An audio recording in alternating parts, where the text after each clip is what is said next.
Desde abril, o excesso de chuva tem causado inundações no Suriname, o que trouxe muitos prejuízos para o setor agrícola da região.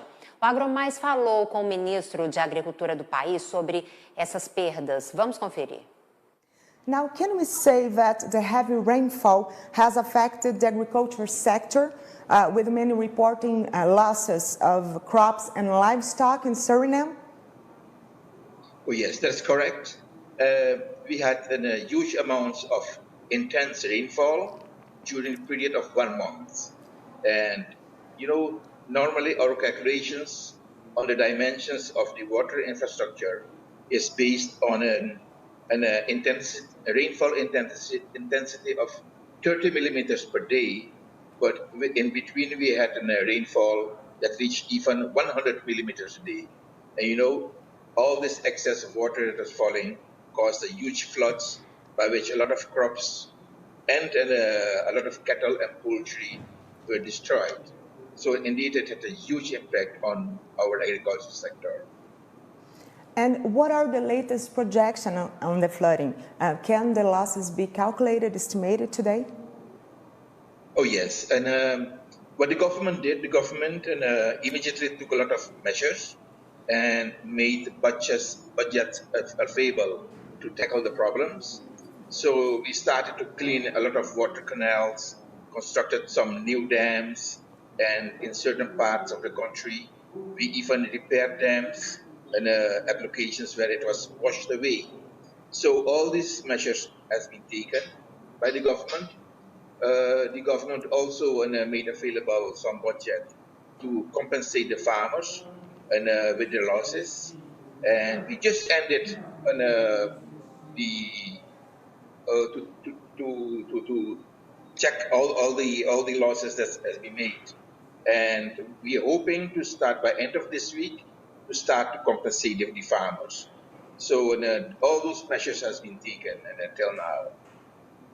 And do we have an actual number of affected people, needs, and the situation as one? Yes. Till now, about 900 farmers did register at the ministry. At this moment, the extension officers and our people in the flooded areas, they are checking the exact losses that the farmers have, and with those figures, we will start compensating those people. And could we say that the food security is at risk in Suriname today? Yes, we can say that. So another project that the government started with is to bring food to the people in those areas that were affected by the floods, and especially the poorer areas. So that program is going on right now, and it's going quite smooth. Yes, we can say that. And what can we expect over the coming weeks? Well, in the rainy season, here in Suriname, we have 2 rainy seasons and 2 dry seasons. So this rainy season just ended somewhere in 1 week ago, 1.5 weeks ago, and now we are facing the dry season. So for the last 10 days, we could say that it is raining less, and we are moving into the dry season. So I don't think that we can expect anything on short term regarding the flooding. So the figures are going down for rainfall. Now you told us how the government is handling the situation. How can the international community assist? Well, to be honest, till now we got a lot of help from the ICA, and who supplied us or helped us with seeds, fertilizers, and equipment with which we are trying to help the farmers. So that we got from the side of ICA. A few other countries also made some budgets available and assist the farmers. So till so far it's going quite okay. Yes, we don't have any complaints on that.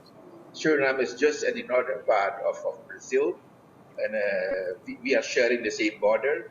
but it sounds like we are so far from each other. We hope that in the next future we can grow more together and have some cooperation programs developed with which we can continue further. But anyhow, I'm very, very happy to hear from your side, at least to get attention from Brazil. And being such a small country, maybe you can compare us with a small village in your country. Your country is a very large country with a huge population.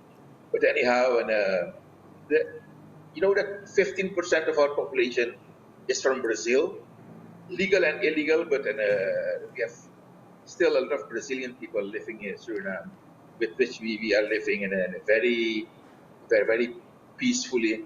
So we are getting more and more used and attached to the population of Brazil. And then finally, I want to thank you for this interview. We appreciate, thank you very much for all the information, and we hope that the situation gets better soon. Thank you very much.